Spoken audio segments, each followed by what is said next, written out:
Praise the lord, hallelujah. आप सब खुश हैं? आज हमारे पासवान इस जगह अवेलेबल नहीं है। हमारे पासवान वो कहीं और ऐसे कैंप में गए हुए, चीखलदरा कैंप में, वो और उनका परिवार वो परमेश्वर की महिमा के लिए कहीं और आज है अवेलेबल, और आज हम सब हैं।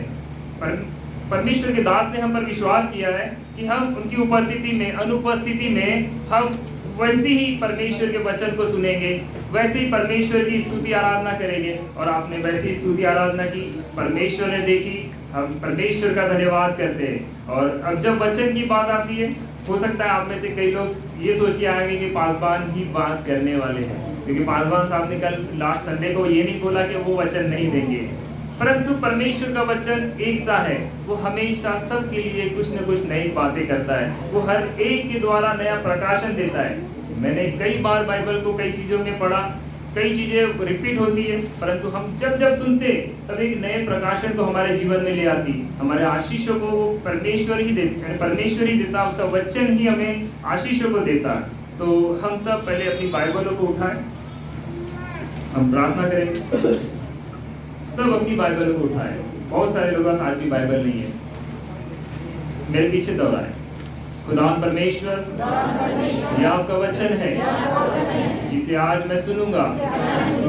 मुझे सुनने वाले कान, ग्रहण करने वाला हृदय दे, ताकि जो कुछ सुनूं 100 गुना फलों को लेके आओ, यीशु के नाम में, आमीन। परमेश्वर की उपस्थिति में आप सबका स्वागत है, क्योंकि वचन कहता है जहाँ 2 या 3 परमेश्वर के नाम से इकट्ठा होते, वहाँ परमेश्वर उपस्थित होता है। तो हमें विश्वास करना चाहिए कि जब हम परमेश्वर की आराधना करते और जब हम परमेश्वर के नाम से इकट्ठा होते और परमेश्वर की स्तुति के लिए हम जहाँ जहाँ खड़े होते, वहाँ परमेश्वर उपस्थित होता है। बोलने वाला कोई भी हो, परंतु वचन परमेश्वर का क्या कहता है, क्योंकि हम जो कुछ सुनते, अगर हम वो सारी चीजें याद तो नहीं रख पाते, परंतु खुदा ने हमें ये वचन दिया, ये बाइबल दी। हमने कई बार एक ही अध्याय को पढ़ा होगा, कई बार सुना होगा, परंतु वो अध्याय हमें याद नहीं होते, या हम उन चीजों को उस समय जब हमें आवश्यकता है तब हम उसको समझ नहीं पाते, या उस समय हम उसको याद नहीं कर पाते कि ये तो मैंने पढ़ा था, खुदा ने मुझे ये पहले भी बताया था। इसीलिए खुदा ने ये बाइबल दी है ताकि हम उसको प्रतिदिन पढ़ते रहें, हर समय हम उसमें लगे रहें और अपने दिन और रात में इसमें चौकसी करें, ताकि हम अपने समयों का, जो भी हमारे साथ दिन रात, जो भी हमारे बुरे अच्छे, हर समय में हमें कैसे व्यवहार करना चाहिए, ये बाइबल हमें उस उन्नति की ओर ले जाती जो हमें परमेश्वर की ओर ले जाता है। Praise the lord, hallelujah. पहला थिस्सलुनीयों 5:11 में लिखा है, आप निकाले नहीं, मैं पढ़ देता हूँ आपके लिए। इसलिए कि यीशु मसीह हमारे लिए मारा गया, गाड़ा गया, मुर्दों में से जी उठा, इस कारण एक दूसरे को शांति दो और एक दूसरे के उन्नति के कारण बनो। यहाँ हम एक दूसरे की उन्नति करने आए समझ, परमेश्वर के भवन में, जब परमेश्वर के दास नहीं है, परंतु हम आपस में भाई बहन हैं। हम यहाँ उपस्थित इसलिए कि परमेश्वर के वचन को एक दूसरे को बांटे। आज अगर मैं कोई वचन आपसे शेयर कर रहा हूँ, उस वचन में मैं परिपक्व नहीं, उस वचन के लिए मैं भी लड़ रहा हूँ, मैं भी उस वचन को इस्तेमाल करता हूँ और अपने जीवन में जो कुछ देखता हूँ, उन्नति, जो कुछ मैं परमेश्वर के वचन को पूरा होता देखता हूँ, उससे रिलेटेड मैं आपको बताना चाहूंगा। तो परमेश्वर का जो भी वचन मैं कहूंगा, तो आप मुझे ये ना समझे कि मैं हर बातों में सक्षम हूँ, परंतु मैं चाहता हूँ आपको कि परमेश्वर के वचन को समझे, ताकि वो परमेश्वर का वचन जब हम बोलते, जब परमेश्वर का वचन पढ़ते, वो हमारे जीवन में कैसे सफल होगा, कैसे वो फलवंत होगा, वो इन वचनों के द्वारा मैं आपको बताने की कोशिश कर रहा हूँ। क्योंकि मैं तो एक निर्बुद्धि मनुष्य हूँ, मैं एक निर्बल मनुष्य हूँ, परंतु खुदा ने निर्बुद्धियों को चुना ताकि बुद्धिमान लज्जित हो जाए। क्योंकि जब भी हम अपने आप को कमजोर समझते, तब ये वचन बहुत काम करता है। जब हम कहते परमेश्वर, मैं तो बुद्धि नहीं है मेरी। मैं आपको एक छोटी सी बात नहीं बताऊंगा। अभी बीच में प्रतियोगिता हुई, बाइबल प्रतियोगिता, हम शायद 4-5 लोगों ने हमने एग्जाम दिया। खुदा के दास ने कहा था, शायद 4-5 महीने पहले ही उन्होंने बोल दिया था कि प्रतियोगिता होने वाली है, तो सब लोग वो 4 जो किताबें थी उसमें से पढ़ना है। मैंने नहीं पढ़ा क्योंकि मेरा सोच था कि मैं नहीं दूंगा, क्योंकि मेरा बिजी शेड्यूल था, तो मैं दोपहर में नहीं आ पाऊंगा, ऐसा मैंने सोचा था, मन में सोच हो गया था ऐसी। बट एक हफ्ता पहले जब परमेश्वर के दास ने कहा, जो अपने आप को इस चर्च में फ्रंट रो में कहते हैं, सोचते हैं कि वो लीडर है या ऐसे लोग हैं जो जिम्मेदार है, उनको उन्होंने एग्जाम देना चाहिए, ऐसा उन्होंने कहा। और अगर हम न दे तो फिर कौन दे? हम आज्ञाकारिता में रहे तो कौन रहे आज्ञाकारिता में? तो उस कारण एक हफ्ता मिला, एक सप्ताह मिला, तो मैंने जो कुछ इन एक सप्ताह में मैंने जो परमेश्वर के वचन को पढ़ा, उस वचन में से ही मैं आपको कुछ बताना चाहता हूँ, क्योंकि वो प्रकाशन मैंने पहले भी पढ़ चुका, लेकिन वैसा प्रकाशन नहीं मिला। इस बार कुछ अलग ही प्रकाशन मिला, तो मैं उन्हीं वचनों के द्वारा बताना चाहूंगा। और आपको पहले मैं अपनी जानकारी भी दूं, मेरी बुद्धि की आपको जानकारी दूं, क्योंकि जब पेपर हाथ में आया था उसके 15 मिनट पहले यहीं बैठा था मैं, और बाइबल को निकाल के जब पास्टर साहब आने के थे, तो मैंने वो वचन को बाइबल निकाली, निर्गमन पढ़ना शुरू किया। वहां पर एक स्त्री ने अपने बच्चे का चकमक के पत्थर से खतना किया था। वो मुझे पूरा याद था, मैंने 15 मिनट पहले पढ़ा था। और जब पेपर में आया 8वें नंबर का प्रश्न आया, इस स्त्री ने, उसका नाम लिखना था, उस स्त्री ने चकमक का पत्थर लेके अपने बच्चे की खतना कर दिया। मुझे बताइए, मैंने 15 मिनट पढ़ा और मैं उसका नाम ही भूल गया।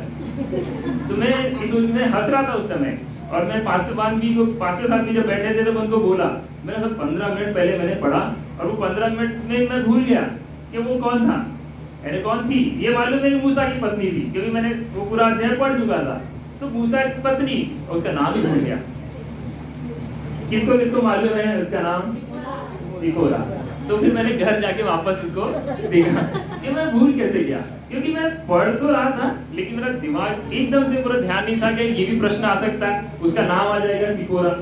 और सिपोरा नाम भी खतरनाक, यानी अलग ही हमारे दौर का नाम नहीं है, तो हमें याद भी नहीं होते। कई नाम बाइबल में ऐसे ऐसे नाम है जो हमें याद ही नहीं होते। तो वो सिपोरा नाम, मैंने आपकी बुद्धि का आपको बता रहा हूँ कि मेरी बुद्धि कैसी है, मेरे को नाम भी याद नहीं रहते। यहाँ कई भाई है जो मेरे साथ मुलाकात की होंगे, लेकिन मैं उनका नाम भी नहीं जानता अरे क्योंकि हम लोग यहाँ पे आपस में भाई भाई बहन बस इतना ही बोलते हैं, सिस्टर। तो हम लोग ना एक दूसरे के नाम भी नहीं जानते कई बार, परंतु हम चेहरों से तो पहचानते कि ये मेरा भाई है, ये मेरा बहन है। तो परमेश्वर ने निर्बुद्धियों को चुना ताकि बुद्धिमान लज्जित हो जाए। तो खुदा ने हमको चुना है, भले हमारी बुद्धि कमजोर है, परंतु परमेश्वर की आत्मा के द्वारा हम सब कुछ कर सकते हैं। इन दिनों हम देख रहे थे परमेश्वर के दास ने हमें कितने सारे चैप्टर्स दिए कि हमारी प्रार्थना परमेश्वर क्यों नहीं सुनता, परमेश्वर का आदर कैसा करना। हम चीजों को वीडियोस में भी ट्रांसफर किए, हम लोगों ने उसमें बहुत सारी आशीषें पाई। क्योंकि देखिए, जब हम सुनते वो सारी बातें हमें याद नहीं होती। मैं इन दौरान सबोपदेशक की किताब पढ़ रहा था, सबोपदेशक किताब इसके पहले भी पढ़ चुका था, पर इस बार पढ़ा तो कुछ अजीब ही मुझे फीलिंग आई कि ये क्या है। मैं पढ़ जब रहा था तब मैं सोच रहा था, ये तो मैं सोच रहा था और वो उपदेशक कह रहा है ये सब व्यर्थ है।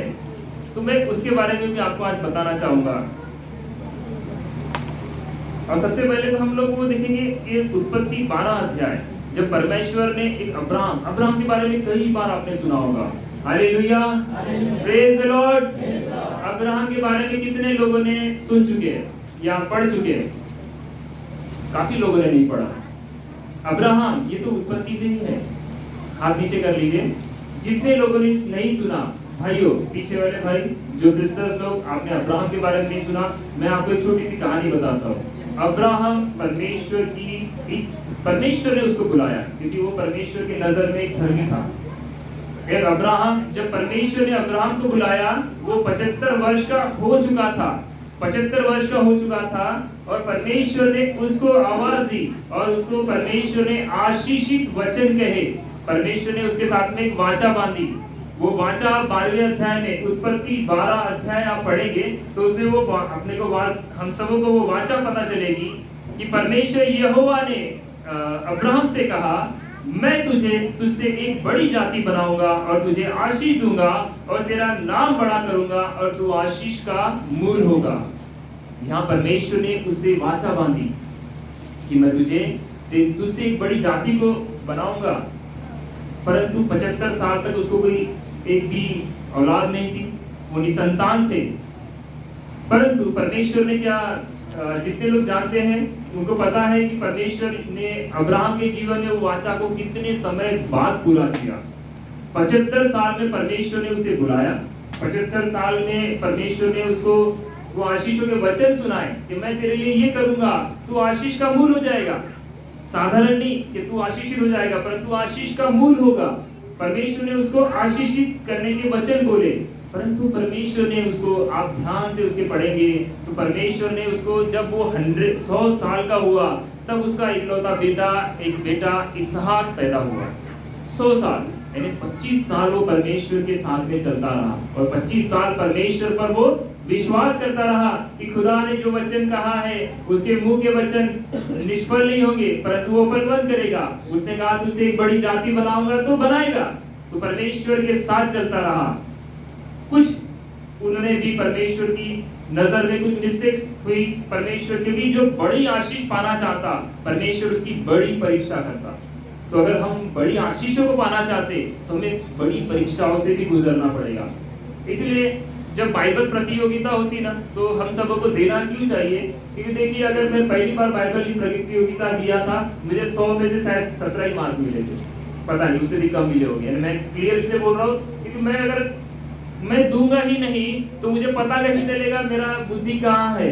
और जो 100 प्रश्न आए वो 100 प्रश्न मुझे अगली बार के लिए याद हो जाएंगे। तो हम परमेश्वर में बढ़ेंगे। जैसे मैंने कहा, मेरे सिपोरा का नाम ही याद नहीं था, लेकिन अब तो फर्राटेदार याद हो जाएगा, सिपोरा ही थी। अब वो कभी भी पूछेगा तो मुझे पता चलेगा कौन है करके। और भी कई ऐसी बातें आती है जो हमें परमेश्वर में बढ़ाती है, क्योंकि परमेश्वर ने हमें सृजा उसकी महिमा के लिए। परमेश्वर ने हमें बनाया है, हमें व्यवस्था दी ताकि हम उसके अनुसार उसमें बढ़े। तो हमें परमेश्वर ने जब अब्राहम को आशीष दी परमेश्वर ने, और जब 100 साल का जब वो अब्राहम हुआ तब उसको एक बेटा इसहाक पैदा हुआ। और जब बड़ा हुआ इसहाक, जब बड़ा हुआ तब अब परमेश्वर के मन में देखो कितनी बड़ी परमेश्वर ने उससे बात मांग ली कि जो बेटा बड़ा हो गया अब तू उसको ले जा। आप उसको वचन में पढ़ेंगे, उत्पत्ति 22 अध्याय 1 से 12 तक आप घर पे पढ़ लेना, आप नोट कर सकते हैं। उत्पत्ति 22वां अध्याय 1 से 12 तक आप घर पे पढ़ना, आप नोट कर लीजिए।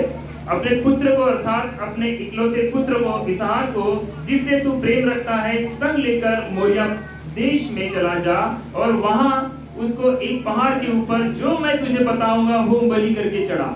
यानी परमेश्वर ने उसको आशीष तो दी, 100 साल का हुआ, बच्चा दिया, वो बड़ा हुआ, और परमेश्वर अब कहता है भाई तू उसको मेरे लिए होम बलि करके चढ़ा। बड़ी परमेश्वर ने उसकी परीक्षा ली और वो अब्राहम उसने हू चू नहीं किया, परंतु जैसा परमेश्वर ने कहा वैसा वो करने के लिए चल पड़ा। उसने अपने बेटे को लिया, पहाड़ पर चढ़ गया, उसने सारी वेदी बना ली, उस पर अपने बच्चे को रखा, हाथ पैर बांध दिए, बस वो छुरी चलाने ही वाला था, तब परमेश्वर का दूत, स्वर्गदूत वहां आकर उसे रोक देता है कि इसे मत छू, उसे कुछ मत कर, क्योंकि परमेश्वर ने, और उसी में थोड़ा सा आगे पढ़ते हैं तो उस वचन में भी लिखा हुआ है कि इस कारण कि तूने अपना इकलौता पुत्र मेरे लिए रख नहीं छोड़ा। अब्राहम एक इंसान, हमारे जैसा इंसान, परमेश्वर के साथ चलने वाला, परमेश्वर की आज्ञा पालन करने वाला, जब उसने इतना कुछ कर लिया तब परमेश्वर क्या उसको सच में होम बलि लेता? वो उसकी परीक्षा कर रहा था और अंत तक अब्राहम उसमें बना रहा। तो अब्राहम को इतनी बड़ी परीक्षा देनी पड़ी और अब्राहम ने उस परीक्षा में पास किया। तो जब वो अपनी छुरी को चलाने ही वाला था तो परमेश्वर ने उसको, परमेश्वर के स्वर्गदूत ने उसको रोक दिया कि इसे मत छू, क्योंकि इस कारण कि तूने अपने इकलौते पुत्र को रख नहीं छोड़ा, तो इससे मैं जान गया हूं कि तू परमेश्वर से प्रेम रखता है और उसका भय मानता है। तो हम जब भी आज्ञा पालन करते तो हम परमेश्वर में बढ़ने की कोशिश करते, तो परमेश्वर हमारी मदद करता है। बट थोड़ी परीक्षाएं हमारे जीवन में अवश्य है। हम चाहे तो अपनी बाइबल से प्रतियोगिता करें, हम अपने घर में प्रतियोगिता करें, आपस में परमेश्वर के वचन को बांटने की कोशिश करें परिवार में, ताकि हम परमेश्वर में बढ़े, क्योंकि परमेश्वर का वचन ही है जो हमें फलवंत करता है। Praise the lord, hallelujah. आइए हम अपने वचन की ओर जाएंगे। जैसे फिलिपियों में 4 अध्याय 4 वचन कहता है, कोई पढ़े? फिलिपियों 4:4। पुराने लोगों को सब ये याद है,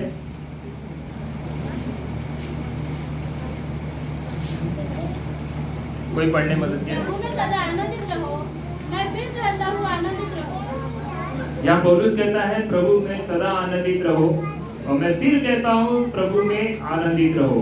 परमेश्वर में आनंदित रहने का मतलब क्या, ये हमें भी समझना चाहिए कि हम प्रभु में आनंदित कब रहेंगे और कैसे रहेंगे। ये वचन कई समय पहले प्रचार हो चुका। हर बार परमेश्वर के दास कभी न कभी इस वचन को हमें हमारे बीच में प्रचार करते, हम सुनते कि परमेश्वर में आनंदित रहो। हम आनंदित रहते, बट हम आनंदित का क्या मतलब निकालते, क्या हम कब आनंदित होते। आप देखिए, जब हमारे घर में गाड़ी आती हम आनंदित होते, हमारे घर में कार आती हम आनंदित होते, हमारा घर बनता हम आनंदित होते, हमारे पास धन आता तो हम आनंदित होते, हमारे सारे परेशानियां जब दूर हो जाती तो हम आनंदित होते। परंतु जब ये वचन के बाद में मैंने सबोपदेशक की पुस्तक का जब ध्यान किया, तो आइए हम सबोपदेशक की पुस्तक निकालें। उसका पहला अध्याय 12 से हम आगे पढ़ेंगे। सबोपदेशक 12 अध्याय, पहला अध्याय 12 से मैं पढ़ देता हूं आपके लिए। यहाँ एक सबोपदेशक, ये किताब का लेखक कौन है यहाँ स्पष्ट लिखा नहीं गया है, परंतु यहाँ उपदेशक है जो अपने जीवन के बारे में आपको बता रहा है, वो आप पढ़ेंगे हम। मैं उपदेशक यरूशलेम में इज़राइल का राजा था। मैंने अपना मन लगाया कि कुछ सूर्य के नीचे, जो कुछ सूर्य के नीचे किया जाता है उसका भेद बुद्धि से सोच सोच कर मालूम करूं। यह बड़े दुख का काम है जो परमेश्वर ने मनुष्यों के लिए ठहराया है कि वे उसमें लगे रहे। यहाँ उपदेशक कहता है मैं यरूशलेम में इज़राइल का राजा था। वो वहाँ का राजा, सब चीजों का उसका आशीषित परमेश्वर ने जब किया हुआ है तो राजा बना। अब जब वो राजा बना तो उसने सोचा कि मैं बुद्धि से जानूं कि जो कुछ सूर्य के नीचे होता है, यानी जो कुछ हम श्रम कर रहे हैं, जो कुछ हम अपनी दिनचर्या में कर रहे हैं, या उसने जो कुछ किया होगा जीवन में, उसको एक बार जांचो अपनी बुद्धि के द्वारा, क्योंकि उसको बुद्धि प्राप्त थी, परमेश्वर ने बुद्धि दी, तभी वो राजा के पद पर बैठा, क्योंकि परमेश्वर ही बुद्धि का स्रोता है। तो परमेश्वर ने जब उसको बुद्धि दी तो वो सोचता है कि मैं अपनी बुद्धि से जांचूं कि मेरा जीवन कैसा है, या मैं जो किया है वो उसका क्या अर्थ है, वो चाहता है ऐसा। फिर जब हम आगे पढ़ते, मैंने उन सब कामों को देखा जो सूर्य के नीचे किए जाते हैं, देखो वे सब व्यर्थ और मानो वायु को पकड़ना है। जब वो देखता कि मैंने जो भी काम आज तक जिंदगी में किए वो सब व्यर्थ है और वायु को पकड़ने वाले हैं। क्या हम वायु को पकड़ सकते? नहीं, हम वायु को नहीं पकड़ सकते। इसलिए वो कह रहा है कि मैंने जो भी काम किए वो सब व्यर्थ है, उससे कोई लाभ नहीं। आगे और पढ़ेंगे हम। जो टेढ़ा है वह सीधा नहीं हो सकता, और जो है ही नहीं वह गिना नहीं जा सकता। मैंने मन में कहा, देख जितने यरूशलेम में मुझसे पहले थे उन सबों से मैंने बहुत अधिक बुद्धि प्राप्त की, और मुझको बहुत बुद्धि और ज्ञान मिला है। मैंने अपना मन लगाया कि बुद्धि का भेद लूं और बावलेपन और मूर्खता को भी जानूं। मुझे जान पड़ा कि यह भी वायु को पकड़ना है। अब वो कहता है मैं यरूशलेम में राजा, उससे पहले जितने राजा हुए मुझ जैसे नहीं हुए, मैं उससे धनवान, हर चीजों में वो बड़ा, इससे बड़ा राजा हुआ नहीं, ऐसा वो स्पष्ट रूप से बता रहा है। और तभी उसने जाना कि मैं इन चीजों का भी भेद लूं कि मैं क्या कर रहा हूँ, उन चीजों का भेद लूं। अभी दूसरा अध्याय जब हम सब पढ़ते तो उसमें वो लिखता है चौथे वचन से, दूसरा अध्याय चौथे वचन से, मैंने बड़े बड़े काम किए, मैंने अपने लिए घर बनवा लिए, मैंने अपने लिए दाख की बारियां लगवाई, मैंने अपने लिए भांति भांति के फलदायी वृक्ष लगाए, मैंने अपने लिए कुंड खुदवा लिए, उनसे वह वन सींच जाए जिसमें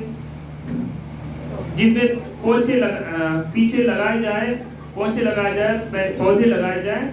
मैंने दास और दासियां मोल ली, और मेरे घर में दास भी उत्पन्न हुए, और जिससे मुझसे पहले यरूशलेम में थे उनसे कहीं अधिक गाय बैल और भेड़ बकरियां और का स्वामी मैं था।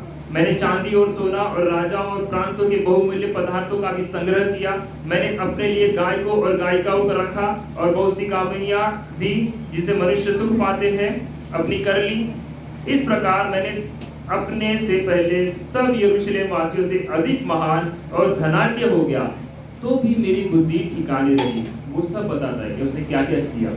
अपने जीवन में जो भी उसको इच्छा हुई उसने वो पूर्ण किया, उसको जो मन में आया उसने वो किया।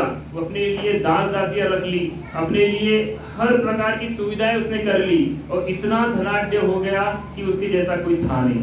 परंतु फिर भी परमेश्वर ने उसको बुद्धि दी, तो उसने अपनी बुद्धि का इस्तेमाल करना चाहा कि ये क्या है, मैंने जो किया उसमें परमेश्वर क्या कहता है, मेरी बुद्धि क्या कहती है, अर्थ क्या निकलता है। तो वो बाद में कहता है, और जितनी वस्तुओं को देखने की मैंने लालसा की उन सभी को देखने से मैं न रुका, मैंने अपना मन किसी प्रकार का आनंद भोगने से न रोका, क्योंकि मेरा मन मेरे सब परिश्रम के कारण आनंदित हुआ और मेरे सब परिश्रम से मुझे यही भाग मिला। तब मैंने फिर से अपने हाथों के सब कामों को देखा और अपने सब परिश्रम को देखा, तो क्या देखा कि सब कुछ व्यर्थ है और वायु को पकड़ना है और इस संसार में कोई लाभ नहीं। सबसे बड़ी बात, हम अभी तक तो मैं परमेश्वर में यही चाह रहा था कि मेरा बड़ा बिजनेस हो जाए, मैं परमेश्वर में बढ़ता जाऊं, मैं ये करूं, मैं वो करूं, बहुत सारी चीजें। वैसे आप लोग भी कुछ न कुछ इच्छाएं लेके परमेश्वर में चल रहे होंगे। तो जब ये सबोपदेशक हम पढ़ते, ये पहली किताब है जहाँ लिखा है सब कुछ व्यर्थ है। सबोपदेशक की किताब में पहली बार में पढ़ा और कहीं ऐसा नहीं लिखा है कि सब कुछ व्यर्थ है। परमेश्वर सब कुछ देने वाला परमेश्वर है, हम तो परमेश्वर को धन्यवाद देते हर एक बातों के लिए। परंतु यहाँ उपदेशक कहता है कि जो हम सोच रहे, जैसे आप सोच रहे हैं कि आपका घर बन जाए, मैं सोच रहा कुछ और मेरे लिए बन जाए, वो सब कुछ वो कर चुका। वो सबोपदेशक, वो उपदेशक जो यरूशलेम में इजराइल का राजा था, उसने वो सब कुछ कर लिया जो आप और मैं सोच रहे हैं अभी। तो वो जब उसने सब पा लिया, वो सारी इच्छाओं को पूरा कर लिया, और वो कहता है ये सब व्यर्थ है और वायु को पकड़ना है। अब बताइए हम परमेश्वर में आनंदित कैसे रहे? क्योंकि अब तक तो हम सोच रहे थे कि परमेश्वर में आएंगे तो मेरा बिजनेस हो जाएगा अच्छा, मेरी नौकरी में उन्नति मिलेगी, मेरे बच्चे पढ़ाई में बड़ी बड़ी उन्नति मिलेगी उनको, हम परमेश्वर में बढ़ेंगे, बड़े बड़े काम होंगे, ऐसा अभी तक सोच रहे थे हम लोग। तो बताइए अब उपदेशक कहता है कि भैया ये सब व्यर्थ ही है। हालेलुया, सो तो नहीं रहे ना कोई? Praise the Lord. अब मुझे कोई बताएंगे तो हमारे जीवन में हम खुश कैसे रहें? आप किस चीज को खुशी मानते हैं या हमें मानना चाहिए खुशी? ये हमें जांचना बहुत आवश्यक है। अगर ये सबोपदेश, अगर ये एग्जाम नहीं देता तो मैं सबोपदेश को वापस नहीं पढ़ता तो मैं अपने जीवन के बारे में कुछ समझ नहीं पाता कि मैं जिस पीछे भाग रहा हूँ वो व्यर्थ है, या मैं उसकी और भागू जो चीज में वो। और ये सबोपदेश एक बात और कहता है कि ये सब कुछ मैंने किया, मैंने संसार में बहुत सारे देश जीत लिए, मैं राजाओं में सबसे महान हो गया, मेरे पास धन बहुत हो गया, मेरे पास दास दासियां बहुत हो गई, मैंने सब कुछ कर लिया और मेरे पास जो कुछ मैंने अर्जित किया, मेरे मरने के बाद उसका उत्तरदायी कौन है? क्या वो बुद्धिमान होगा, क्या वो निर्बुद्धि होगा? कौन जानता है? तो आपने अपने जीवन की जो भी मेहनत की वो किसके लिए की? वो सब व्यर्थ होती है। ये ऐसा उपदेशक कहता है, मैं नहीं कहता। उपदेशक जो बोल रहा है, मैं वही बात आपको बोल रहा हूँ, मैं अपनी मन की बात नहीं बोल रहा हूँ। आप उपदेशक, सबोपदेशक की किताब आप पढ़िए घर में, बहुत सारी अच्छी अच्छी बातें इसमें लिखी हुई है जो हमारे जीवन में हम लोग गलत वे में जा रहे हैं, उसको वो सही वे में लाने के लिए हमें सिखाती है। तो हम सबको पढ़ना चाहिए उपदेशक की किताब। अब वो जब बोलता है कि मैंने सब कुछ पा लिया, ये सब व्यर्थ है, मेरे बाद में जो उत्तरदायी आएगा वो उसका सही इस्तेमाल करेगा या बुरा इस्तेमाल करेगा, ये कौन जानता है? तो आप किसके लिए जमा कर रहे हो? ये शरीर तो एक दिन नाश होने वाला है ना, तो हम किसके लिए? हम दिन भर मेहनत करते, कई बार हम खाना नहीं खाते परंतु हम मेहनत करते ताकि हम धन अर्जित करें। ऐसा लगता है कि नहीं मेरे बच्चे बाद में बैठ के आराम से खाएंगे, मेरे बच्चों का भविष्य बनेगा, या हमारा भविष्य का बात है तो हम बच्चों के भविष्य की बात सोचते हैं। तो यहाँ उपदेशक तो क्लियर बोलता है, भाई ये सब व्यर्थ है, हमने जो कुछ कर रहे हैं हम लोग, ये तो सब व्यर्थ है। तो फिर ये फिलिपियो 4:4 कंप्लीट कैसे होगा? फिलिपियो 4:4 में हम आनंदित कैसे रहेंगे? तो हमें आनंदित रहने के लिए कुछ तो सोचना पड़ेगा हमारे जीवन के लिए। सबसे पहले हमारे जीवन में हम जीवित क्यों हैं? हम परमेश्वर के अगर भवन में आ रहे हो, इसके पहले हम भले कैसे थे, हमारी कोई उद्देश्य नहीं था हमारे जीवन का, परंतु आज अगर हम परमेश्वर के भवन में हैं, आप सब प्लीज यहाँ ध्यान दीजिएगा ताकि मैं कुछ समझा पाऊँ, क्योंकि मैं इतना निपुण नहीं कि मैं अपने शब्दों के द्वारा जो बोलना चाह रहा हूँ मैं आपको अच्छे से समझा पाऊँ। मैं भी एक निर्बुद्धि मनुष्य, मैंने आपको पहले ही बता दिया, मेरे को नाम याद नहीं रहते तो मेरे वचन भी लिखने पड़ते। ताकि मैं आपको समझा पाऊँ। तो आप थोड़ा कोशिश कीजिए मेरी ओर कॉन्सेंट्रेट करने की, ताकि मैं और अच्छे से आपको समझा पाऊँ, क्योंकि ये बहुत ही अच्छी बातें हैं जो हमारे जीवन में परमेश्वर करना चाहता, परंतु हम उनको निग्लेक्ट कर रहे हैं। तो यहाँ हम जब देखते हैं कि हम अपने जीवन में क्या कर रहे हैं, अरे हमारे जीवन का उद्देश्य क्या है। कुछ साल पहले, कुछ महीनों पहले अगर मुझसे पूछोगे तो बस जी रहे, हम अपने परिवार के लिए जी रहे। कोई कहेगा नहीं मेरा परिवार है तो मैं जिंदा हूँ, कोई कहेगा नहीं परमेश्वर में बस आना है, परमेश्वर की मस्तुति करना है, बस इसीलिए जी रहा हूँ। कोई कहेगा बस बिजनेस करना है, धंधा पैसे कमाने हैं, अपने परिवार के लिए जी रहा हूँ। तो हमारा उद्देश्य एक्चुअल क्या है। तो हम अगर अपनी आंखों को 2 मिनट बंद करें, 1 ही मिनट बंद करें, सब अपनी आंखों को बंद करें और अपने उस उद्देश्य को देखें कि आज मैं क्यों जी रहा हूँ। आंखें बंद करके आप विचार कीजिए कि मेरा आज का जीवन मैं क्यों जी रहा हूँ। उद्देश्य को याद कीजिए कि आपका जीवन क्यों है। आज आप अगर जीवित हैं तो कुछ उद्देश्य है आपके जीवन में। आप 2 मिनट आंखें बंद करके विचार कर लीजिए, ताकि हम परमेश्वर की वो बातों को समझे कि परमेश्वर जो हमसे कहना चाह रहा। सोचिए कि आपका कारण क्या है जीने का, मकसद क्या है परमेश्वर में जीने का। सब अपनी आंखों को खोल दीजिए। अब बहुतों में से अगर आपसे पूछेंगे कि आपने जीवन क्यों जी रहे, बहुतों का कारण आएगा बस ऐसे ही, पता नहीं। अगर कुछ साल पहले मुझसे पूछा था, साल 2 साल पहले, तो मैं भी पता था मेरे जीवन का भी कोई ऐसा नहीं, बस एक छोटे सी जो सबका रहता है, क्योंकि रूटीन जिंदा है, काम करना है, पैसा कमाना है और खाना है, एक दिन मर जाना है। यही एक उद्देश्य है। बहुत सारे लोगों का उद्देश्य ही नहीं है, क्योंकि हम अपने आप को ही नहीं जानते।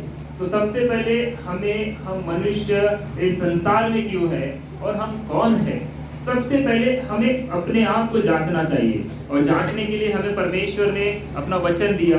इस वचन के द्वारा हम उसे जान सकते हैं कि परमेश्वर ने हमें क्यों बनाया और परमेश्वर हमारा जीवन का उद्देश्य क्या है।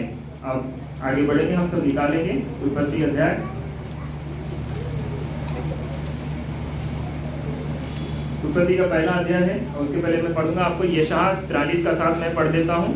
उसमें लिखा है, हर एक जो मेरा कहलाता है, जिससे मैंने अपनी महिमा के लिए सृजा, जिसको मैंने अपनी महिमा के लिए सृजा, जिसको मैंने रचा और बनाया है। परमेश्वर यहाँ क्लियर साफ साफ कह रहा है कि पर मनुष्य को उसने अपनी महिमा के लिए सृजा और बनाया है। आपको और मुझे परमेश्वर ने अपनी महिमा के लिए सृजा और बनाया है। तो आप और मैं, हम कोई साधारण नहीं है। हम कैसे भी किसी भी तबके से आ रहे हो, आप गरीब हो, रईस हो, जो भी स्थिति में हो, आपको सबसे पहले एक चीज समझनी चाहिए कि मैं कोई साधारण नहीं हूँ। क्योंकि जब हम अपने आप को साधारण समझना शुरू करते, हम कोई भी काम अच्छा नहीं कर सकते, क्योंकि हम अपने आप को ही बुरा समझ रहे हैं। तो हमें तो पहले अपने आप को समझना पड़ेगा कि मैं हूँ कौन, मेरी स्थिति क्या है और मेरा जीने का मकसद क्या है। तो सबसे पहला परमेश्वर ही बताता है कि भाई मैंने आपको बनाया ही है मनुष्य को, कि वो परमेश्वर हम में होकर उसकी महिमा करे, परमेश्वर की महिमा हमारे जीवन के द्वारा हो। अब वो होगी कैसे? हमें परमेश्वर में बने रहना होगा, परमेश्वर के वचन को हमारे हृदय में लेना होगा, प्रतिदिन हम उसके कामों को याद करना पड़ेगा जो परमेश्वर ने हमारे जीवन में किए। हम जो कर सकते उस पर ध्यान देना होगा, जो नहीं कर सकते उस पर नहीं, जो हम कर सकते। परमेश्वर का वचन, जैसे उत्पत्ति आप पढ़ते हैं, उत्पत्ति में आप 26-27 पहला अध्याय 26-27 में आप पढ़ लेते हैं कि परमेश्वर को मनुष्य ने अपने स्वरूप के अनुसार अपनी समानता में बनाया।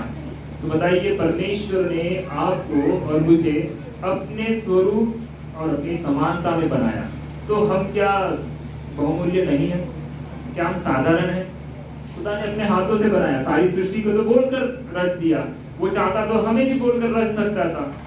आज जैसे मनुष्य रोबोट बना लेता है, मनुष्य के साथ दिखना शुरू हो रहा है रोबोट, ऐसी कई चीजें बना लेता है, परंतु उसमें वो जान नहीं डाल सकते, वो फीलिंग नहीं डाल सकते जो खुदा ने डाला है, क्योंकि वो खुदा का आत्मा हमें वास करता है।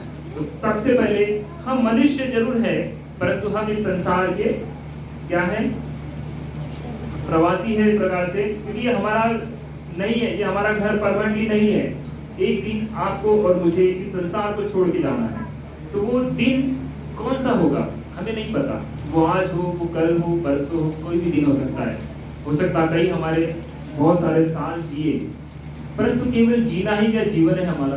क्या परमेश्वर हमें केवल ऐसे ही बनाया कि हम जिए खाए पिए? उसने सारी चीजों को रचा, परमेश्वर ने सारी सृष्टि को रचा और बाद में आदम और हव्वा को रचा।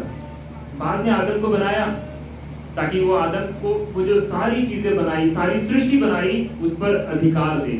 Praise the lord, hallelujah. Bore हो रहे क्या? उत्पत्ति 1:28 पढ़े। उत्पत्ति 1:28।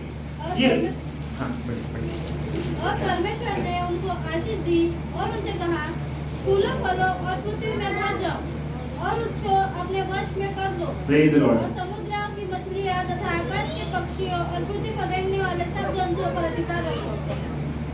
Praise the Lord. उत्पत्ति अध्याय बताता है कि मनुष्य की उत्पत्ति कैसे हुई और मनुष्य को कितने अद्भुत रीति से बनाया परमेश्वर ने, और क्या क्या अधिकार आपको और मुझे दिए। केवल उस प्रथम आदम को नहीं, क्योंकि आदम के द्वारा तो हम फिर आके हमारा वंश पड़ा, हम आए, उस आदम के द्वारा हम तक आशीषें है। ये सारी आशीषें आपकी और मेरी है, लेकिन हमको वचन पढ़ना पड़ेगा। ये वचन जो दिखाता है कि परमेश्वर ने आशीष दी आदम को और हवा को, फूलो फलो और पृथ्वी पर भर जाओ और उसको अपने वश में कर लो। परमेश्वर ने पृथ्वी पर जो कुछ बनाया उस पर किसको अधिकार दिया? मनुष्य को, केवल मनुष्य को अधिकार दिया और किसी पर अधिकार नहीं दिया। बड़े बड़े हाथी को मनुष्य अपने एक लकड़ी से अपने एक इशारे पर नचाना शुरू कर दिया।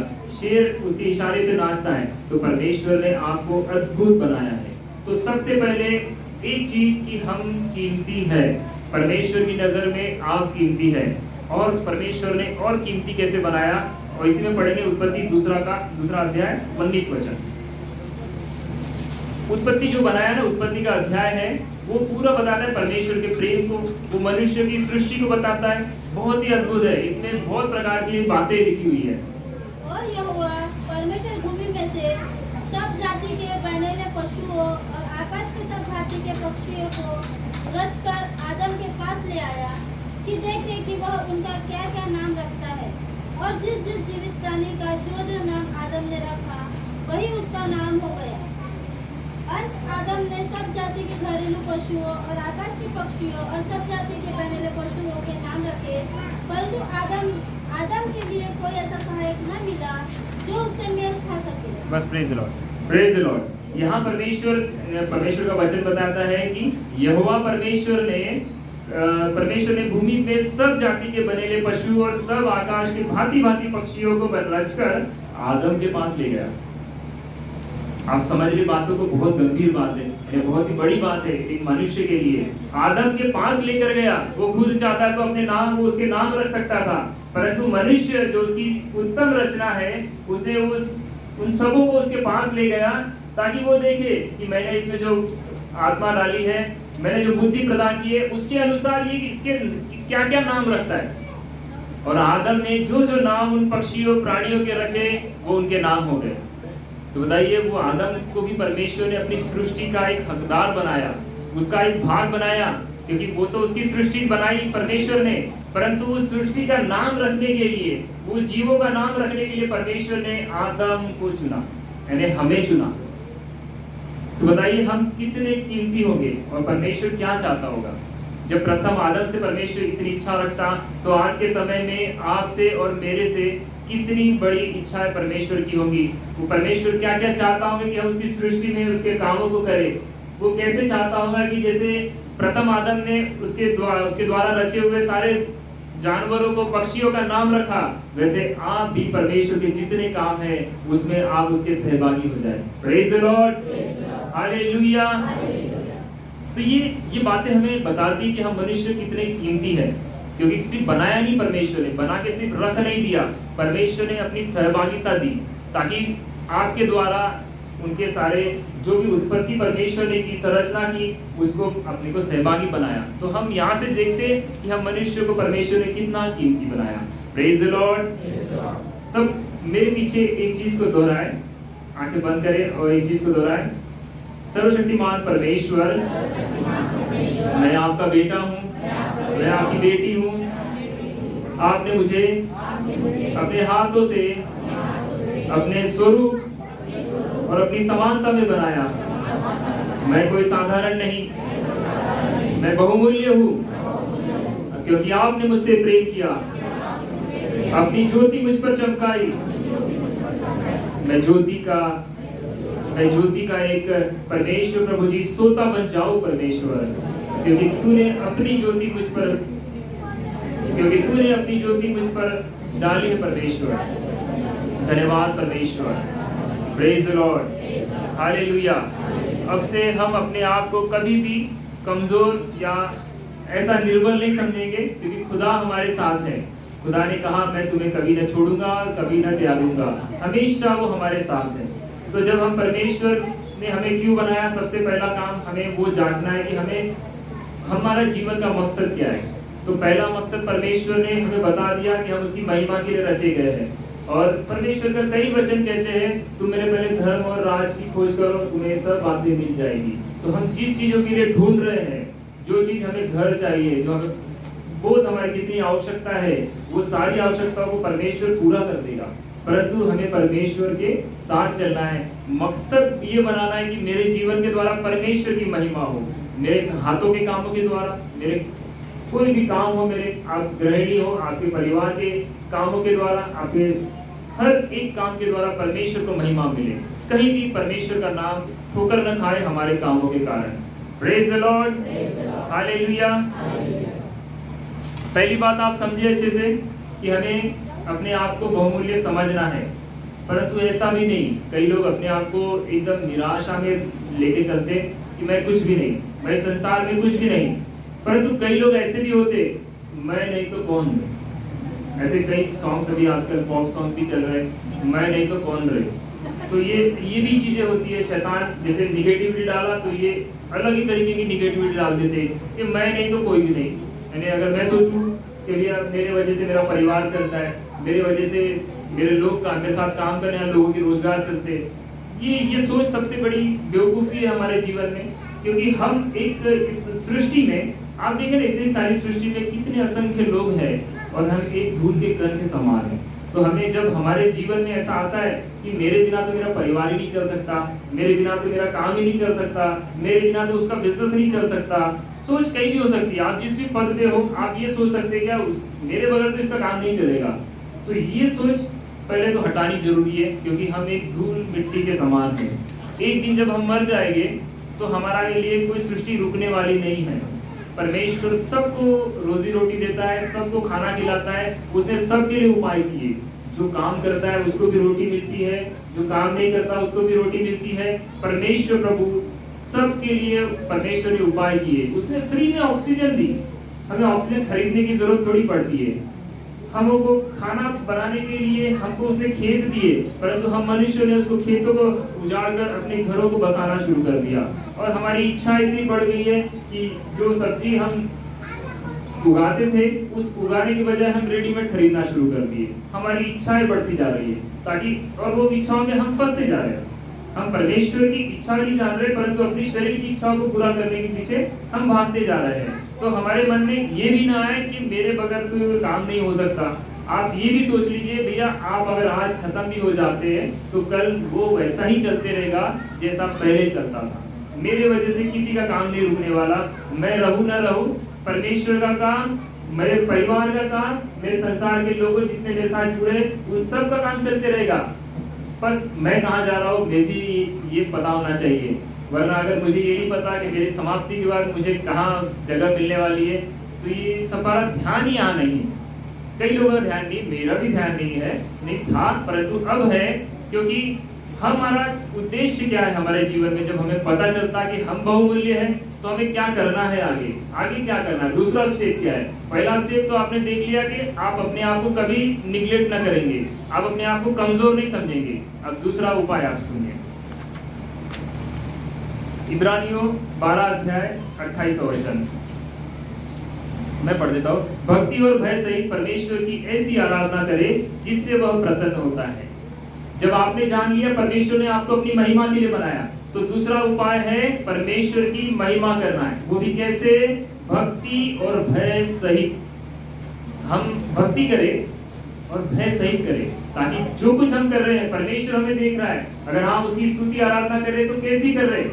परमेश्वर हमें देख रहा है, क्योंकि उसने हमको बहुमूल्य बनाया, और जब जब हम उसे पुकारते हैं वो उपस्थित होता है। और उसकी उपस्थिति जब हम विश्वास करेंगे ना, जब वो उपस्थित है तो हम ढीले ढीले नहीं रहेंगे। उसकी आराधना हम कैसे करेंगे? भय के साथ, क्योंकि वो सब सर्वशक्तिमान है। वही है जो हमारी आत्मा और शरीर दोनों को नरक में डाल सकता है। किसी और किसी के हाथ में ये बात नहीं, परंतु परमेश्वर के हाथ में है। तो हमें भय हमारे परमेश्वर से होना चाहिए। तो हम उसकी चलती फिरती आराधना बनने का हमें मौका परमेश्वर ने दिया कि परमेश्वर की महिमा के लिए बनाए, तो उसकी स्तुति आराधना करो। Hallelujah, praise the lord, hallelujah. इब्रानियों 13 का 5 और 6 पढ़ेंगे। इब्रानियों 13 का 5 और 6। तुम्हारा स्वभाव लोभ रहित हो, और जो तुम्हारे पास है उसी पर संतोष करो, क्योंकि उसने आपसे कहा है, मैं तुझे कभी न छोड़ूंगा और न कभी तुझे त्यागूंगा। इसीलिए हम निडर होकर कहते हैं, प्रभु मेरा सहायक है, मैं न डरूंगा, मनुष्य मेरा क्या कर सकता है। Praise the Lord. परमेश्वर का वचन इब्रानियों 13 5 और 6 हमें बताता है कि तुम्हारा स्वभाव लोभ रहित हो, क्योंकि जब हम ना लोभ में भरपूर है। अब हम जब भी अपने कामों को करते या हम सुबह उठते, हमारा उद्देश्य एक ही होता है कि मैं आज कमाऊं। जिसका बिजनेस हो वो अधिक कमाना चाहता है, जो नौकरी करता है वो तरक्की पाना चाहता है, वो अधिकार से अधिकार कमाना चाहता है। तो हम केवल आज के समय में लोभ में अधिक अपना जीवन बिता रहे हैं। अगर आप परिवार में गृहिणी है तो आप सोचते हो कि मेरा पति अधिक आज संपत्ति लेके आए, आज वो अच्छी पद पे जाए। वो आप सांसारिक बातों को इच्छा रख रहे हैं, बुरी नहीं है, परंतु केवल वही हमारे जीवन के लिए नहीं है। यहाँ परमेश्वर का वचन कहता है तुम्हारा स्वभाव लोभ रहित हो, क्योंकि जो तुम्हारे पास है उसी में संतोष करो। सबसे बड़ी बात, हम लोग जो काम करते और जो मेहनत करते उसमें हम शांति पाना चाहते, हम संतोष पाना चाहते। ये सोचते कि वो आने के बाद मैं संतोष पा लूंगा, मेरा ये प्रॉपर्टी बन जाएगी, ये मेरा मकान हो जाएगा तो मैं चैन से बैठूंगा। परंतु ऐसा नहीं होता। हमारी मनुष्य की इच्छाएं हर बार कुछ चेंज होती है। आज एक घर बना, हमें दूसरा काम करना है। आज साइकिल ली, कल गाड़ी लेना है, गाड़ी ली कार लेना है, कार लिया तो फिर अपने को ऑफिस में होना चाहिए, ऑफिस में एसी चाहिए। हर चीज की इच्छाएं खत्म नहीं होती। परंतु खुदा ने जो हमारे पास दिया, क्या हम उसके धन्यवादी है? परमेश्वर के हम धन्यवादी बने रहे, क्योंकि परमेश्वर ने इजराइलियों को चुना। इजराइलियों को ऐसी जाति जो एकदम निर्बल थी, जिनके आगे पीछे कोई नहीं था, परमेश्वर ने ऐसी जाति को चुना। हम भी इजरायली जो आज पाए जाते हैं, क्योंकि यीशु मसीह ने अपने पवित्र लहू से हमें आजाद किया और अपने सहभागिता में लिया, और हम भी उन सारी आशीषों के हकदार हैं जो इजरायलियों को परमेश्वर ने दी। तो हम उन सारी आशीषों को और इजरायलियों के व्यवहार को, क्योंकि इजराइल के बारे में जो परमेश्वर ने कहा, इजराइल लोग कैसे व्यवहार करते थे, उनके स्वभाव को, परमेश्वर ने उनके लिए मन्ना बरसाया, पहाड़ों में से पानी बरसाया। परमेश्वर ने क्या क्या काम नहीं किए उनके लिए, मन्ना, बटोरे, आपको उनको जंगल में उनके लिए सारे उपाय किए खाने पीने के लिए, फिर भी वो कुड़कुड़ाते थे, हर बात में वो कुड़कुड़ाते थे। परंतु परमेश्वर फिर भी उन्हें नहीं छोड़ा। परमेश्वर ने हर बार जो इच्छा उन्होंने की वो इच्छा को पूरा करता गया, ताकि वो उसकी महिमा को देखे, लोग उसकी महिमा को देखे। परमेश्वर ने हर उपाय किए उनके लिए, और परमेश्वर का वचन कहता है मैं तुझे कभी न छोड़ूंगा और कभी न तुझे त्यागूंगा। इसलिए हम निडर होकर कहते हैं प्रभु मेरा सहायक है, मैं न डरूंगा, मनुष्य मेरा क्या कर सकता है। ये वचन हमेशा याद होना चाहिए हमें कि परमेश्वर हमारे साथ है, क्योंकि उसने वादा किया कि वो हमें कभी त्यागेगा नहीं, कभी छोड़ेगा नहीं, परंतु हमेशा हमारे साथ रहेगा। Praise the lord, hallelujah. खुदा हमारे साथ है, क्योंकि उसकी हमारी सहायता उस परमेश्वर की ओर से आती है। हम किसी मनुष्य के ऊपर हम निर्भर न रहे।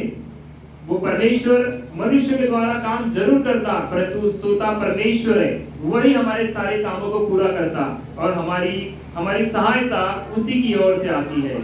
जैसे हम वो गीत गुनगुनाते हैं, पहाड़ों की तरफ नजर उठाऊंगा, मेरी सहायता कहाँ से आती है।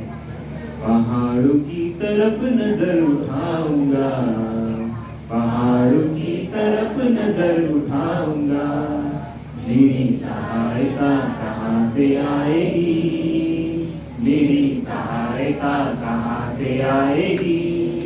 जिसने आसमान और जमीन बनाई है, उसी खुदा ने मैंने मददगार पाया है, जिसने आसमान और जमीन बनाई है।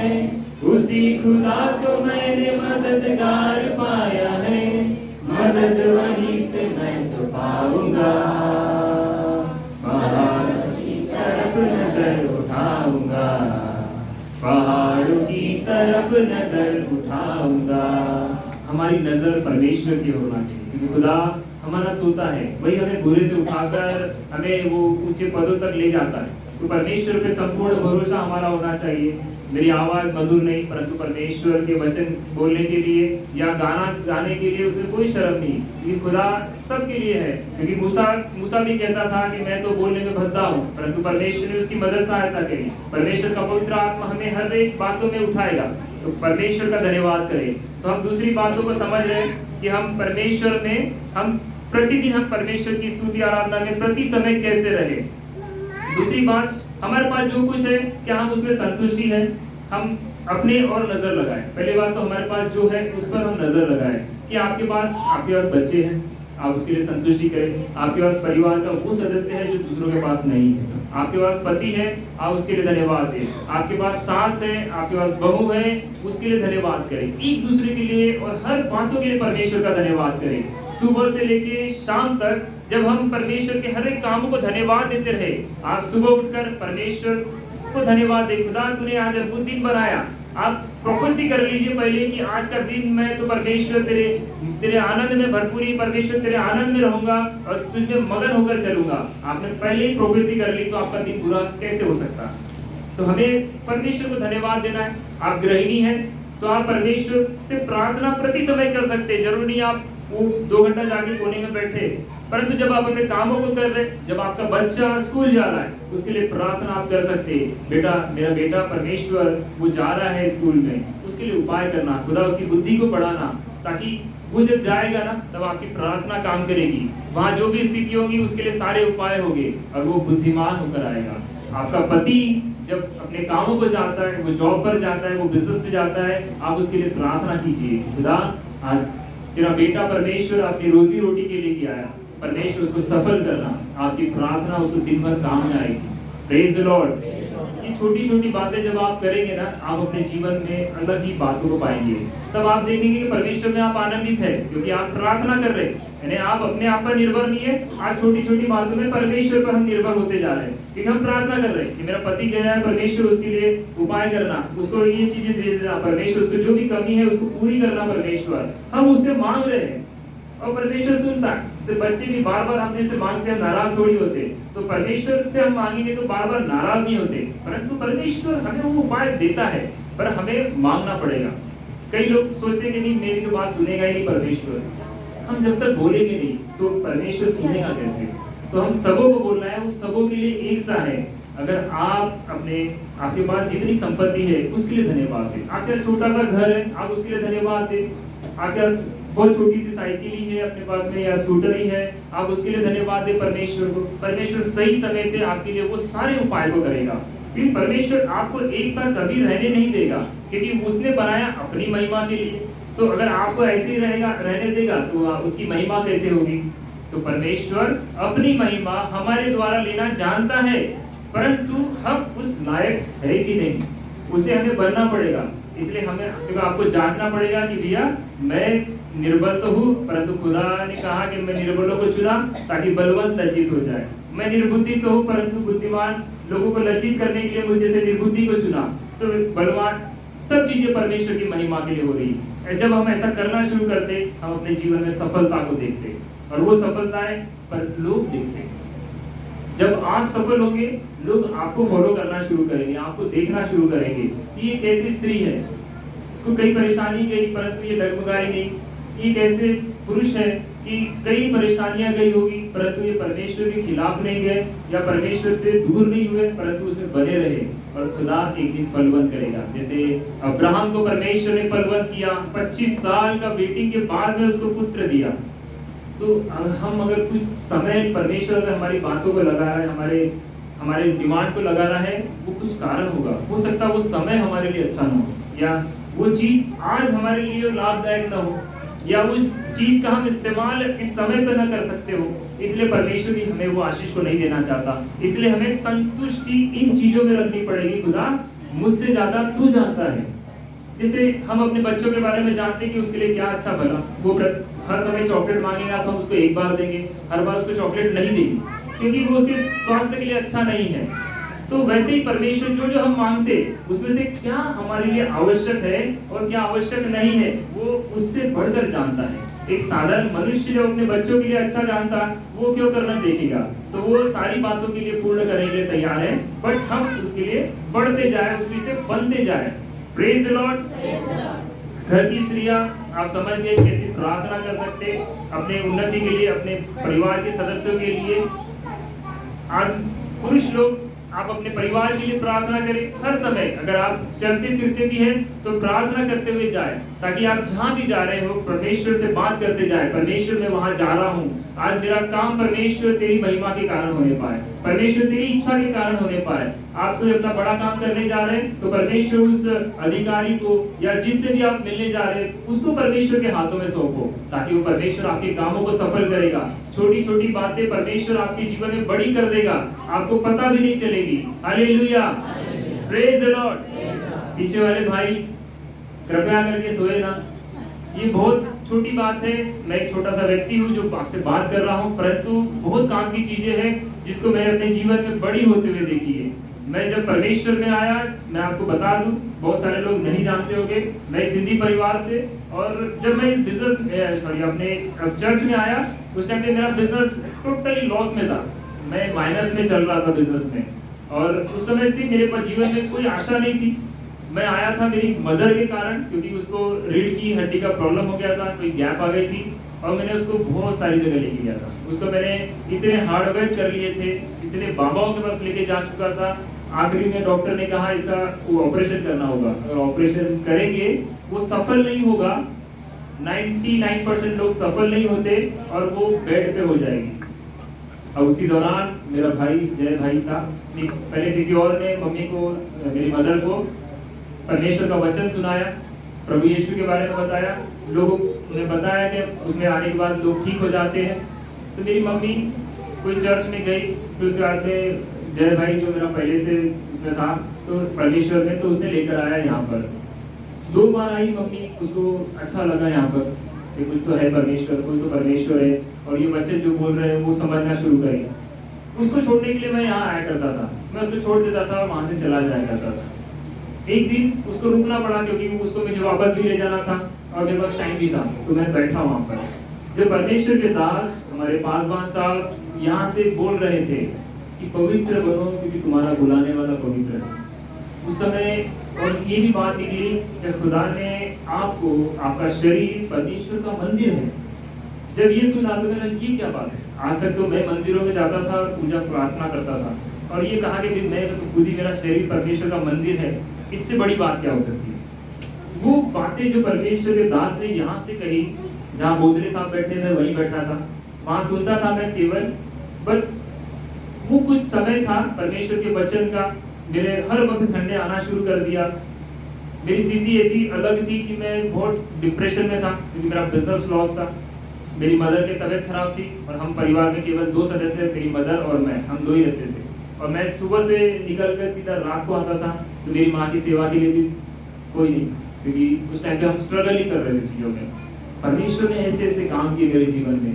परमेश्वर ने उसी जगह से, परमेश्वर ने जब मैं प्रति समय आता था, उसने क्या प्रेम किया परमेश्वर ने, मेरे कामों को ऐसा बढ़ा दिया परमेश्वर ने। ऐसे वही चीज करके वही चीज करता था, कुछ नया नहीं किया मैंने, जो मैं अपने कामों को करता था उसी कामों में उसने फलवंत कर दिया मुझे। लॉकडाउन के पहले, जब लॉकडाउन का 6 महीना बाकी था, मैं तो जानता नहीं था लॉकडाउन क्या था, उस समय कोई नहीं जानता था।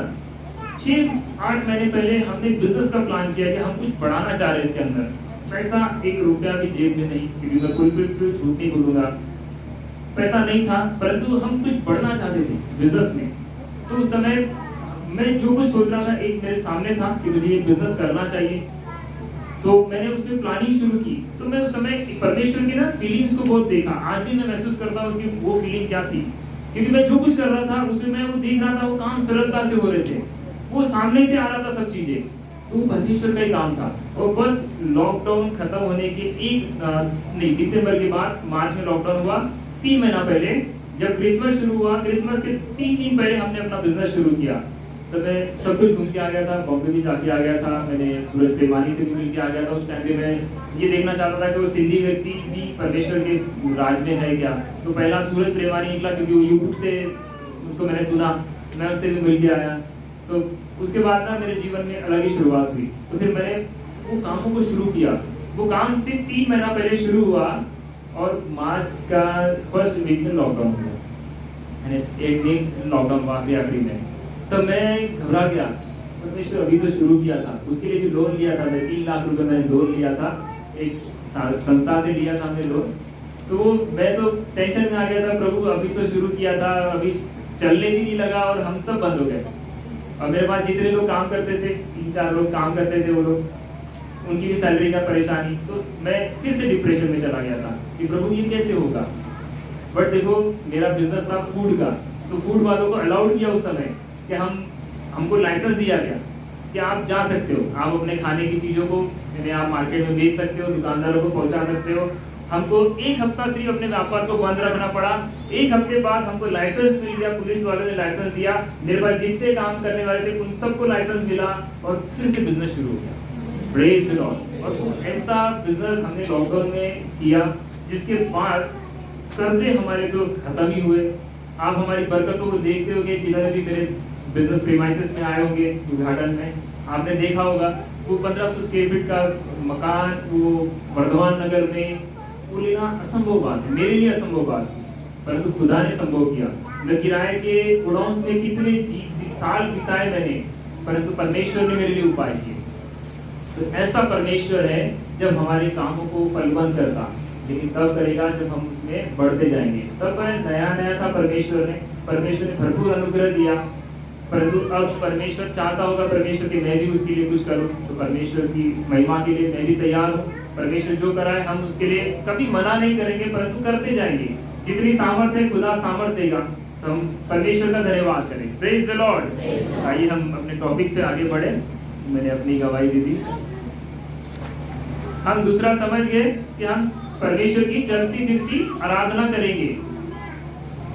मैटर क्लियर हो रहा है आपको? पहला, हम बहुमूल्य हैं क्योंकि परमेश्वर ने हमें अपनी महिमा के लिए बनाया। दूसरा, हम उसकी चलती फिरती आराधना बन जाए। हम जो कुछ है हमें उस पर हम संतोष करना शुरू करें। Praise the Lord. तीसरी बात, हम अपने मुंह की चौकसी करें, क्योंकि सबसे बड़ी बात है अपने मुंह की चौकसी। ये मैं बहुत कुछ दिनों पहले भी परमेश्वर के दास ने यहाँ से हमें सिखाया इनके बारे में बहुत सारी बातें कि हमें मुंह की चौकसी कैसे करनी चाहिए। क्योंकि यशायाह 57:19 जब हमने पढ़ा, मैं मुंह के फलों का सृजनहार हूँ, तब से मैंने एक काम करना शुरू कर दिया। क्योंकि मैंने इसके पहले नहीं किया ऐसा, परंतु अब मैंने परमेश्वर के दास ने जब कहा, और वचन भी कहता है, जब वचन कहता है कि हमें वो बोलना है, क्योंकि परमेश्वर ने बोलकर सारी सृष्टि की रचना की, तो हम जो कुछ बोलेंगे परमेश्वर वैसा बनाने के लिए तैयार है। अब हम क्या बोलते उस पर डिपेंड है। आप क्या बनना चाहते और आप अपने जीवन में क्या करना चाहते, उसके लिए पहले तो आपको लिखना पड़ेगा, क्योंकि हर बात हम दिमाग में नहीं रख पाते। आप अपने पेन कागज हम बाइबल में जरूर रखें और अपनी इच्छाओं को लिखें कि परमेश्वर हम क्या करना चाहते हैं। तो हम अगर वो चीज करना चाहते हैं, लेकिन वो मिलने के बाद परमेश्वर की महिमा उससे होती है या नहीं, वचन के अनुसार वो सही है या गलत, ये भी जांचना जरूरी है। अगर आपके बिजनेस को फलवंत करना चाहता, उससे अगर परमेश्वर की महिमा होती, करेगा परमेश्वर। आपके परिवार को बढ़ाना चाहता है, अगर आपके परिवार से आप परमेश्वर को महिमा मिलने वाली, तो 100% होने वाला है। परमेश्वर आपको फलवंत करेगा, परंतु उसके वचन के अनुसार होना चाहिए। Praise the Lord. तो हमें सबसे पहले तो आप अपनी बाइबल में आज घर जाके एक कागज लीजिएगा, लिखिए मुझे क्या करना है, आप क्या बनना चाहते और आप क्या देखना चाहते हैं, आप अपने जीवन में क्या देखना चाहते हैं आगे का। मैंने अभी कुछ दिनों पहले से लिखा और अपने बाइबल में रखा है, और मैं प्रार्थना कर रहा हूँ कि खुदा ऐसा होगा परमेश्वर, क्योंकि परमेश्वर तेरा वचन कहता है तूने अपने मुंह के द्वारा बोलकर सारी सृष्टि की रचना की, और मेरी आपने अपनी समानता और अपने स्वरूप में मुझे बनाया, तो मैं भी जो बोलूंगा परमेश्वर वो मेरे लिए होगा। विश्वास करना होगा मैं। Praise the Lord. तो आप भी विश्वास कीजिए और अपने वो बातों को लिखिए जो आप अपने जीवन में चाहते। आप अपने पति को परमेश्वर के भवन में दिखना चाहते तो लिखिए। फर्स्ट पॉइंट लिखिए जो भी आपको चाहते। आप अपने नौकरी में तरक्की चाहते तो आप लिखिए परमेश्वर मुझे अपनी नौकरी में तरक्की चाहिए। आप अपने बिजनेस में तरक्की चाहते, लिखिए परमेश्वर आपके अपनी बिजनेस में तरक्की चाहिए। आपको जो स्वास्थ्य की तकलीफ है, अगर स्वास्थ्य में आप बढ़ना चाहते, आप स्वस्थ होना चाहते, आप लिखिए और प्रतिदिन उसको अंगीकार कीजिए। खुदा ये चीजें तूने मुझे दे दी और परमेश्वर तूने मेरे लिए कर दिया। हालेलुया। और एक दिन जब वो समय आएगा हम उसको पूरा होता हुआ देखेंगे। और जितनी बातें मैंने भी अपने पास लिखी है, जिस दिन वो पूरी होगी उस दिन मैं आपको गवाही दूंगा कि परमेश्वर करता है और परमेश्वर करेगा, क्योंकि वो अपनी महिमा के लिए उठाता। हम परमेश्वर की महिमा के लिए बनाए गए। हालेलुया। Praise the Lord. और टाइम है हमारे पास में 10-15 मिनट। आप आधा घंटा और रुक सकते हैं, मुझे मालूम है आप सुन सकते हैं। आपस में एक दूसरे की सह लो, क्योंकि मैंने आपको पहले ही कहा मैं ऐसा वक्ता नहीं कि मैं आपको अच्छे तरीके से समझा पाऊं, परंतु शब्द आ रहे हैं। मैं तो भुलक्कड़ आदमी, लेकिन फिर भी मैं आपसे बोल रहा हूँ ये परमेश्वर की महिमा। Praise the Lord. हम पढ़ेंगे नीति वचन 6:2।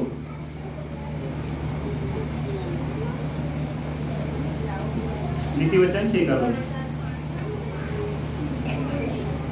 तो तुम अपने मुंह के वचनों में फंसा और अपने ही मुंह की बातों से पकड़ा है। Praise the Lord. यहाँ परमेश्वर का वचन कहता है तू तो अपने ही वचनों से फंसा और अपने ही मुंह की बातों से पकड़ा गया। अब जब हम अच्छे अंगीकार करना शुरू करते, जब अपने मुंह से वो बोलना शुरू करेंगे जो हम देखना चाहते, तो परमेश्वर वैसा हमारे लिए तैयार करता जाएगा। एक समय आएगा वो तैयार हो जाएगा। परंतु हम अगर हर बार यही बोलते रहेंगे परमेश्वर नहीं होगा मेरे से, परमेश्वर मैं कैसे करूंगा, यानी आप अगर निगेटिव बात ही बोलते जाएंगे तो वो कैसे होगी। आप सोचेंगे मैं तो निर्बल हूँ, मैं तो कैसे काम करूंगा, मेरे पास तो धन ही नहीं है तो मैं वो बड़ा काम कैसे कर लूंगा।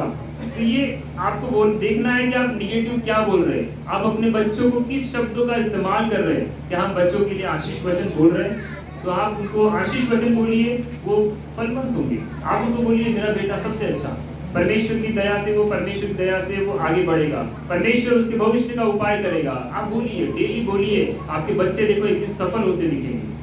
और जो बच्चे हैं वो भी प्रार्थना करें और परमेश्वर से कहे परमेश्वर मैं एक अच्छा बनना चाहता हूँ। जो भी आपने अपने जीवन में उद्देश्य रखा वो अपने अंगीकार को बोलिए, लिखिए, ताकि परमेश्वर आपकी बातों को सुने, आपको अच्छे पदों पर लेके जाए।